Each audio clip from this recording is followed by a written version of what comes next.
Hi అండి, అందరూ బాగున్నారు అనుకుంటున్నాను. తమ్నెల్ చూసే ఉంటారు. ఈ రోజు నుంచి బిగ్ బాస్ హౌస్ లో టాప్ 5 లోకి వెళ్ళిన ప్రతి కంటెస్టెంట్ గురించి ఒక పాజిటివ్ ఎలివేషన్ వీడియోలు చేద్దామని నిర్ణయించుకున్నాము. అలానే రేపటి నుంచి బిగ్ బాస్ కూడా వాళ్ళ జర్నీ చూపిస్తూ వాళ్ళకి మంచి ఎలివేషన్ వీడియోలు చేస్తారు. మనం కూడా గత కొన్ని సీజన్లుగా ఈ టాప్ 5 లో ఉన్న వాళ్ళకి ఏదో ఉడతా భక్తిగా మన చిన్న ఛానల్ తరపున ఒక చిన్న బూస్టర్ వీడియోలు తయారు చేస్తూ ఉన్నాము. అలా అందులో భాగంగా ఈ రోజు గౌతమ్ గురించి, అలానే రేపు మీరు అభిమానించే కంటెస్టెంట్స్ గురించి. కాబట్టి వీడియో చూసి ఎంత తీసుకున్నావు పిఆర్ టీము ఇలా అనమాకండి, ఎందుకంటే రేపు మీ కంటెస్టెంట్ ను కూడా మంచిగా చూపుతూ వాళ్ళ పాజిటివ్స్ ని ఎలివేట్ చేసే వీడియోలు చేస్తాం. కాబట్టి సో ఏదైనా సరే ఒకళ్ళే గెలవాలి, ఆ గెలిచే వ్యక్తి మీరు కోరుకున్న వ్యక్తి అవ్వాలి, అలానే అందరికీ మంచి జరగాలి.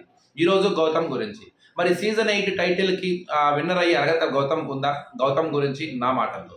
గౌతమ్ ప్రయాణం ఎలా సాగింది?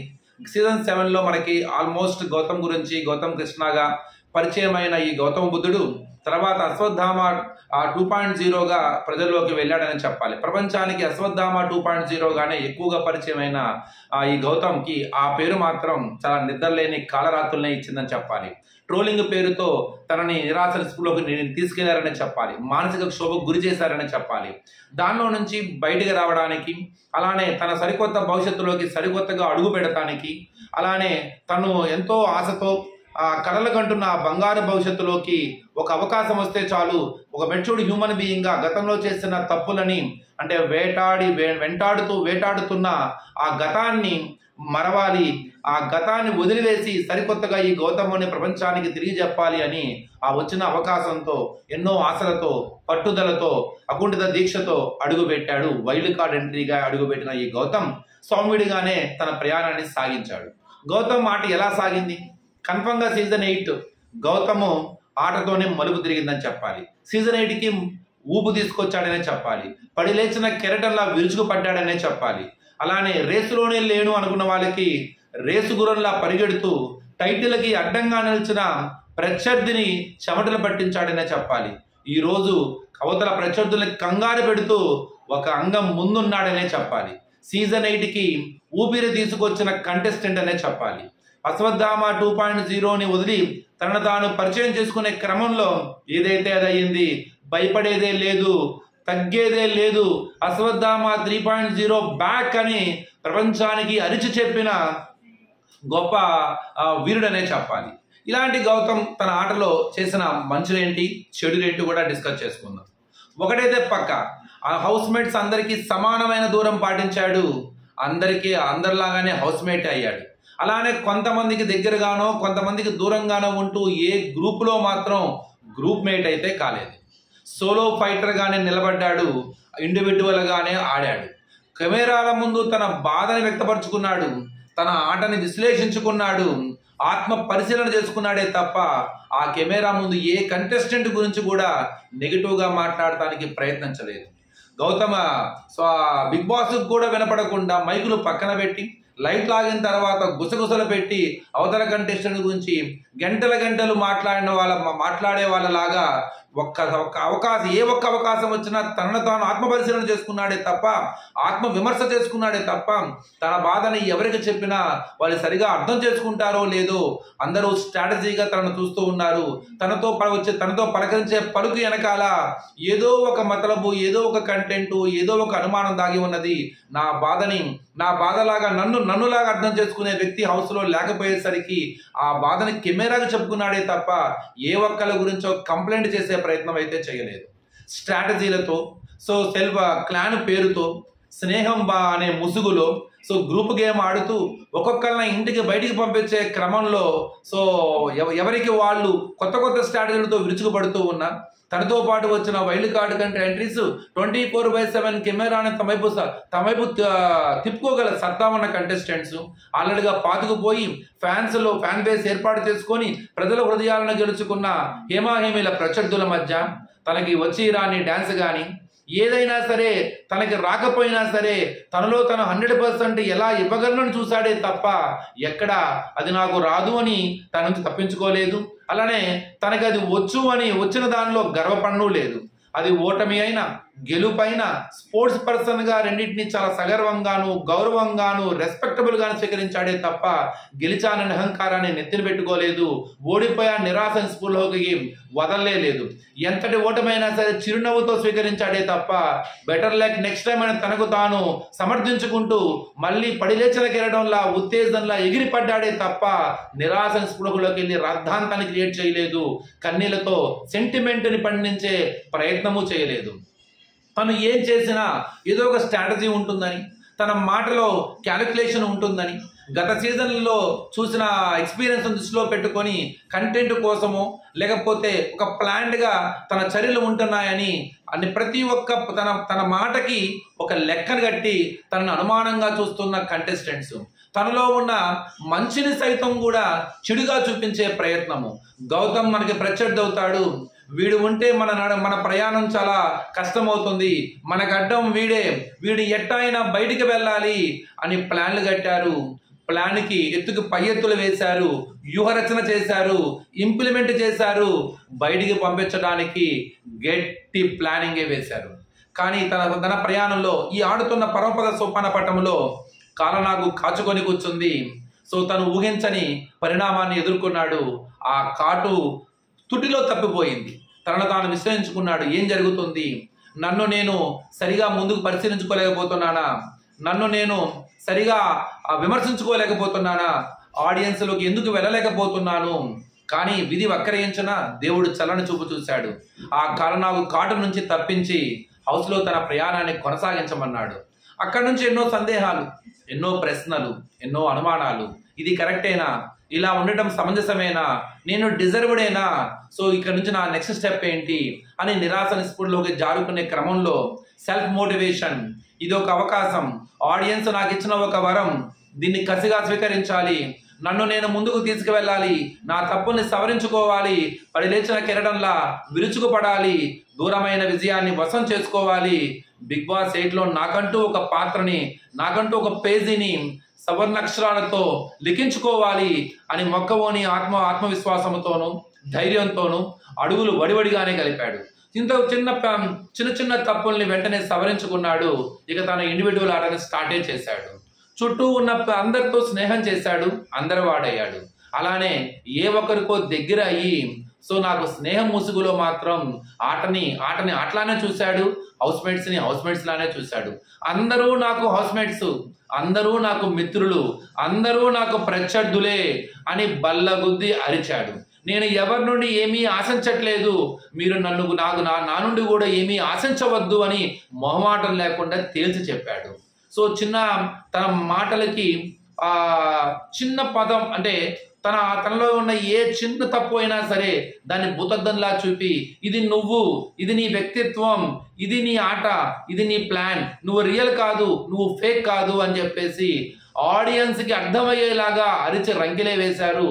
ముఖాన్ని చిట్లించుకొని వెక్కిరించారు. అలానే హావభావాలతో రక్తి కట్టించారు. చాలా చిన్న చూపే చూశారు. నువ్వెంత అని చెప్పేసి నిలదీశారు. 1:4 రేషియోలో నలుగురు ఒక్కొక్కరు కాకుండా నలుగురు ఎదురు ఎగిరిపడ్డారు. ముఖం మీద ముఖం పెట్టి నువ్వేం చేస్తావు అని చెప్పేసి తనలో ఉన్న స్థైర్యాన్ని తగ్గించే ప్రయత్నం చేశారు, రెచ్చగొట్టారు. ఎన్ని మాటలు అన్నా, ఒకేసారి మూకమ్మడి దాడి చేసిన, నువ్వెంత అని నిలదీసిన, ఏ 1:4 రేషియోలో ఒక్కొక్కరు కాకుండా ఒకేసారి 10 మంది వచ్చినా అదరలేదు, బెదరలేదు, మాట తడబడలేదు, వెనకంజ వెయ్యలేదు. నువ్వెంత అనుకునేవాడికి నేనింతే, భయం అనేదే లేదు, తగ్గేదే లేదు, అస్సలు తగ్గేదే లేదు, ఏదైతే అదయ్యింది, ఐఆమ్ రెడీ టు ఫేస్ అని చెప్పేసి ఒకరికి కాదు ఒకేసారి 10 మందికి సమాధానం చెప్పగలిగేటట్టుగా తనను తాను తీర్చుకునే విధానంలో మాత్రం ఆత్మవిశ్వాసాన్ని చూసి హ్యాట్స్ ఆఫ్ అని చెప్పాల్సిందే కదా. సో ఎక్కడా కూడా వేరే వాళ్ళని తగ్గించి తను వెళ్ళాలనుకోలేదు. ప్రత్యర్థి ఆటని సైతం కూడా పొగిడే దమ్మున్న కంటెస్టెంట్. పక్కన వాళ్ళు ఎక్కడ కంటెంట్ వచ్చేస్తారో, పక్కన వాళ్ళకి ఎక్కడ పేరు వచ్చేస్తుందేమో అని చెప్పేసి ఫేస్లోనే చాలా రకాల ఎక్స్ప్రెషన్లు ఇచ్చే హౌస్ మేట్స్ మధ్యలో పక్కన వాడు ఆడితే శభాష్ సూపర్ ఆడావురా, అలానే ఓడిపోతే సో ఆ ఓటమిలో నుంచి ఆ ఓటమి వల్ల నిరాశలోకి వెళ్తారేమో అని చెప్పి వాళ్ళకి మోటివేషన్ ఇచ్చి నీ ప్రయత్నానికి హ్యాట్స్ ఆఫ్, సూపర్ ఆడామని భరోసా ఇచ్చే చెయ్యి అయ్యాడు. అలానే ఏ ఒక్కరినో కూడా కించపరచో, ఒకరి యొక్క స్టేటస్ని తగ్గించో, అలానే ఇంకొకరిని డ్యామేజ్ చేసో తను ముందుకెళ్ళాలనుకోలేదు. తన ఆట ఆడుతూ తన తాను మాత్రమే గెలవాలనుకున్నాడే తప్ప మిగతా వాళ్ళని ఓడించి తను గెలవాలనుకోలేదు. మిగతా వాళ్ళ యొక్క బిహేవియర్ని బ్యాడ్ చేసి తను ముందుకెళ్ళాలనుకోలేదు. సో తనని గ్రూప్ గేమ్ అనే ఒక పేరుతో ఆ స్నేహం ముసుగులో, క్లాన్ ముసుగులో ఎన్నో రకాల ప్లానింగ్లు వేసి బయటికి పంపిస్తున్నారు అన్న విషయాన్ని అర్థం చేసుకొని గ్రూప్ గేమ్ ఆడుతున్నారు అని నిలదీసినందుకు నువ్వు మా ఆటని, మా స్ట్రాటజీని సో 10 మందికి మా ప్రజలకు అర్థమయ్యేటట్టుగా వివరిస్తున్నాడు అని చెప్పి ఎదురుదాడి చేసిన కంటెస్టెంట్స్ నువ్వు చేస్తున్నది ఏంటి, నువ్వు మమ్మల్ని ప్రొట్రేట్ చేస్తున్నావు, తాపతాపికి గ్రూప్ గేమ్ అంటున్నావు అని చెప్పేసి వాళ్ళ డిఫెన్స్లోకి వెళ్ళిపోయి వాళ్ళ ఆటని మరిచి, వాళ్ళ యొక్క గేమ్ ప్లాన్ని మరిచి, వాళ్ళు విశ్లేషించుకోకుండా, వాళ్ళు చేసిన తప్పును సరిదిద్దుకోకుండా ఎదురుదాడికి దిగి గౌతమ్ని ఏకాకి చేశారు. గౌతమ్ని నిలదీసే ప్రయత్నం చేశారు. గౌతమ్ని ఎట్లా అయినా సరే బ్యాడ్గా ప్రొటెక్ట్ చేయాలి అని చెప్పేసి నానా రకాల తంటాలు పడ్డారు. శనివారం ఆదివారం వస్తే ఫన్ డే అంటూ ఉంటారు ఎంటర్టైన్మెంట్కి. సో చాలా రకాల ఫన్ టాస్కులు, గేములు, డ్యాన్సులు పెడుతూ ఉన్నా వీటిలో మాత్రం గౌతమ్కి క్లాస్ పీకేట్ ఒక పీరియడ్ మాత్రం ఆ 1 అవర్లో కొంత సమయం మాత్రం గౌతమ్కి కేటాయించారా అన్నట్టుగా ప్రతి శనివారం ప్రతి ఆదివారం కేర్ ఆఫ్ గౌతమే అయ్యారు. నువ్వు చేయని తప్పుని చేసావు అని చెప్పేసి లేగజేసిన సీరియల్ లాగా చివరికి నువ్వు తప్పు చేసావు అని ప్రూవ్ చేయడానికి ఒకరిని ఎపిసోడ్లనే సో గౌతమ్ చుట్టూ తిరిగేటట్లు చేశారు. హోస్ట్ కూడా కనీసం తను చెబుతున్న ఎక్స్ప్లనేషన్ కూడా వినకుండా తన మాటని తను చెప్తున్న వెర్షన్ కూడా చెప్పనీయకుండా షటప్ అంటూ తనని నోరు మూయించే ప్రయత్నం చేశారు. ఇట్లాగా కంటెస్టెంట్స్, హోస్టులు ప్రతి ఒక్కళ్ళు కూడా గౌతమ్ మాటని కాన్సన్ట్రేట్ చేశారు. హౌస్లోకి వచ్చిన కుటుంబ సభ్యులు కావచ్చు, మిత్రులు కావచ్చు, గౌతమ్ని టాప్ 5 కన్ఫర్మ్ చేసిన తర్వాత, గౌతమ్ ఆట గురించి గొప్పగా చెప్పి వెళ్ళిన తర్వాత అసలు ఎందుకు ఉన్నాడు గౌతమ్ టాప్ 5లో, గౌతమ్ ఎలా ఉంటున్నాడు, గౌతమ్ ఏం ఆడాడని చెప్పేసి గౌతమ్కి అంత ఎలివేషన్ ఎందుకు వస్తుంది బయట, ఇది తట్టుకోలేని కంటెస్టెంట్స్ ఏం చేయాలి, ఇప్పుడు మనం ఎలా ముందుకెళ్ళాలన్నది మర్చి ఎట్లా గౌతమ్ని కిందకి లాగాలి అనే ఆలోచనలోనే పడ్డారే తప్ప వాళ్ళ ఆటను ఆత్మ పరిశీలన చేసుకోలేదు. అంతమంది టాప్ 5లో వచ్చిన ప్రతి ఫ్యామిలీ కూడా, ప్రత్యర్థుల కుటుంబ సభ్యులు కూడా గౌతమ్ యు ఆర్ శభాష్, ఈ ఆట చాలా బాగుంది అని మెచ్చుకున్న తర్వాత కూడా తన యొక్క అహంకారం పెరగలేదు. ఆత్మవిశ్వాసం ఎక్కడా కూడా ఓ రవ్వంతో కూడా పెరగనివ్వలేదు. తనలానే ఉండటానికి నిలబడ్డాడు. అలానే తను అనుకున్న ప్రిన్సిపల్కి తగ్గట్టుగానే తన దారిలో తను వెళ్ళాడు. అది ఏ టాస్క్ అయినా సరే, పట్టు అంటే ఉడుం పట్టు అంటారు, ఇక నుండి ఇది పట్టు అంటే గౌతమ్ పట్టు అనే రేంజ్కి వచ్చాడు. నరాలు పొంగుతున్నా, కంటికి దెబ్బ తగులుతున్నా, గుళ్ళు ఊనమవుతున్నా వాటిని కెమెరా ముందు చూపించి సెంటిమెంట్ని పండించే రక్తి కట్టలేదు. ఎక్కడా కూడా తన బాధని ఎక్స్ప్రెస్ చేయడానికి కూడా ఇంట్రెస్ట్ చూపించలేదు. ఓటమి విజయం పక్కన పెడితే 100% ఎఫర్ట్స్ ఎలా పెట్టానన్నదే చూసాడే తప్ప ఎక్కడా తనే గెలవాలని, గెలిచే ప్రయత్నంలో ఏమైనా చేయాలనే ఆలోచన మాత్రం చేరనివ్వలేదు. సో అభిమానులు ఆడియన్స్ సో ఎవరిని కూడా ఏమాత్రం కూడా ఇంత కూడా తనలో ఉన్న నెగిటివిటీని, తనలో ఉన్న పాజిటివిటీని రెండిటిని కూడా ఎప్పటికప్పుడు చూపించుకుంటూ, చేసిన తప్పు క్షమాపణ కోరుతూ, జారిన మాటకి వెంటనే అర్థం చేసుకొని దానికి తగ్గట్టుగా వెంటనే రియలైజ్ అయ్యి మళ్ళీ ఆ తప్పు జారకుండా చాలా జాగ్రత్తగానే తన అభిమానులను కాపాడుకుంటూనే తన ప్రత్యర్థులను కూడా తమ వైపు తిప్పుకోగలిగేటట్టుగా తన ఆటని మార్చుకోవడానికి 24/7 కృషి చేసిన ఏకైక contestant so Bigg Boss season 8లో ఈ గౌతమ్ బుద్ధుడు. అశ్వత్థామ డ్రామా 3.0 కమ్ బ్యాక్ అన్న ఇప్పుడైతే అరిచాడో ఆ రోజు నుండి బిగ్ బాస్ సీజన్ 8 కూడా కమ్ బ్యాక్ అయిందనే చెప్పాలి. సీజన్ 8కి ఊపును తీసుకొచ్చిందనే చెప్పాలి. సీజన్ 8కి మళ్ళీ ఒక కొత్త ఒరవడి సృష్టించిందనే చెప్పాలి. ఏంటా ఫ్లాట్ గా వెళ్తున్న ఈ సీజను పరిస్థితి ఏంద్రా బాబు అనుకున్న వాళ్ళకి వారు వన్ సైడ్ అయిపోతుందేమో, ఏం జరుగుతుంది ఈ సీజన్ అనుకుంటున్న అభిమానులకి బీబీ టీము కూడా ఒక ఊహించని రీతిలో ఒక తురుపు మొక్క దొరికాడు. ఆ తురుపు మొక్క ఎవరైతే సునామీలా విరుచుకుపడుతున్నాడో ప్రోమోలకి కటింగ్ అయ్యాడు, థంబ్నెయిల్ మీద హెడ్డింగ్ అయ్యాడు, నువ్వా నేనా అన్న రేంజ్ లో డిబేట్ కి కారణం అయ్యాడు. బయట ఆడియన్స్ ని రెచ్చగొట్టాడు, అభిమానుల సంఖ్యను పెంచాడు, ఓటింగ్ శాతాన్ని టాప్ లో నిలబెట్టాడు. అలానే సీజన్ 8 టైటిల్ విన్నర్ వారు వన్ సైడ్ కాదు అని తేల్చి చెప్పాడు. నరాలు తెగే ఉత్కంఠ, చిట్ట చివరి దాకా ఏం జరుగుతుందో తెలుసుకోలేని పరిస్థితి. బీబీ టీం ఇది కదా మనకు కావాల్సింది అని సంతోషం అవడానికి గల కారణం గౌతమ్ బుద్ధుడు అయ్యాడని చెప్పాలి. ఈ గౌతమ్ కృష్ణ ఈ రోజు రేసులో ఉన్నాడు, రేసు గుర్రంలా పరిగెడుతున్నాడు, టైటిల్ నాదే అని విరుచుకుపడుతున్న వాళ్ళకి చెమట్ల పట్టిస్తున్నాడు. చిట్ట చివరి దాకా ఆ టైటిల్ ఎవరి వశం అవుతుందో తేల్చి చెప్పలేని పరిస్థితికి వన్ ఆఫ్ ద రీజన్ అయ్యాడు. సో ఇది మొత్తానికి గౌతమ్ కృష్ణుడి యొక్క జర్నీ. మంచి ప్రయాణమే. తను తాను మార్చుకున్న ఒక వ్యక్తిత్వము, చేసిన తప్పుల్ని ఎప్పటికప్పుడు సవరించుకుంటూ, సో తనను తాను ఆత్మపరిశీలన చేసుకుంటూ, విశ్లేషించుకుంటూ, తన కోసం తను ఆడిన ఒక సోలో ఫైటర్ కథే ఇది. సో ఆడిన ఆట తన పడ్డ కష్టానికి, అంటే మాటలో నేర్పు ఉంటుంది, ఆటలో ఓర్పు ఉంటుంది, ఎంతటి కష్టానైనా తట్టుకునే వ్యక్తిత్వం ఉంటుంది. సో అది నరాలు పొంగిన, దెబ్బలు తగిలిన, కింద పడిన, పైకి లేచిన, ఏదైనా సరే సో తన కోసం తను నిలబడ్డ స్టాండ్ మాత్రం సరికొత్తగానే. తను ఏ ఆశతో అయితే వచ్చాడో గౌతమ్ కృష్ణని ప్రపంచానికి పరిచయం చేయాలనుకున్నాడు, ఆ గౌతమ్ ప్రజల హృదయాలను గెలుచుకున్నాడని చెప్పాలి. ఎక్కువ మందికి రీచ్ అయ్యాడని చెప్పాలి.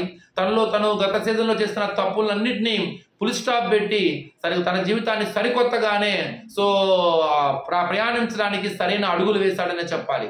చివరికి టైటిల్ విన్నర్ అవుతాడా లేదా కన్ఫర్మ్ గా అది ఆడియన్స్ చేతిలోనే ఉంటుంది. ప్రజలు ఎక్కువ మంది ప్రజలు ఎవరు కనెక్ట్ అవుతుంటారు, ఎవరికి డిజర్వ్ అనుకుంటారు, ఆ వ్యక్తే కన్ఫర్మ్ గా టైటిల్ విన్నర్ అవుతాడు. అలా అని చెప్పేసి సో మిగతా వాళ్ళ విన్నర్లు కారణి కాదు. ఒకళ్ళని మనము ఇష్టపడ్డామంటే ఇంకొకరిని ద్వేషించినట్టు కాదు. ఉన్న వాళ్ళ మెజారిటీ పీపుల్. సో ఆటపరంగా చూసుకుంటే హీఈస్ డిజర్వ్డ్. కానీ అది తేల్చాల్సింది మీరు కాదు, నేను కాదు. మీరు, నేను, అందరం ఉన్న మనం తేల్చాలి. మరి ఆ మనలో ఎక్కువ మంది మరి గౌతమ్ కృష్ణని టాప్ టైటిల్ విన్నర్ చేయాలనుకుంటున్నారా లేదా అన్నది కొన్ని రోజుల్లో మనకి తెలిసిపోతుంది. ఫ్యాన్స్ మాత్రం సో తగ్గేదేలే. ఎలాంటి ఊహలకి, అపోహలకి, అలానే ఎలాంటి వార్తలకి కుంగిపోమాకండి, అలానే వాళ్ళ ట్రాప్లో పడమాకండి. కీప్ ఆన్ ఓటింగ్ అంతే. సో అనఫీషియల్ జరుగుతున్న ఓటింగ్ గురించి పట్టించుకోమాకండి. సో అభిమానం అన్నది విలువైనది, వెలకట్టలేనిది. ఎలాంటి రక్త సంబంధం లేకుండా ఒక మనిషికి మనం కనెక్ట్ అయ్యి ఆ మనిషి గెలిచేదాకా మనం చేసే ప్రయత్నం అనేది హ్యాట్స్ ఆఫ్ అన్నమాట. అది తెలుగు వాళ్ళ బ్లడ్లోనే ఉంటుంది. సో అది ఎవరు గెలిచినా సరే, ఎవరు గెలిచినా అది ఆ అభిమాని యొక్క విజయమే. అది చూద్దాం మరి ఈ సీజన్ 8 తెలుగు సీజన్ 8కి టైటిల్ విన్నర్కి పోటీ పడుతున్న గౌతమ్కి కలిసి మంచి జరగాలని.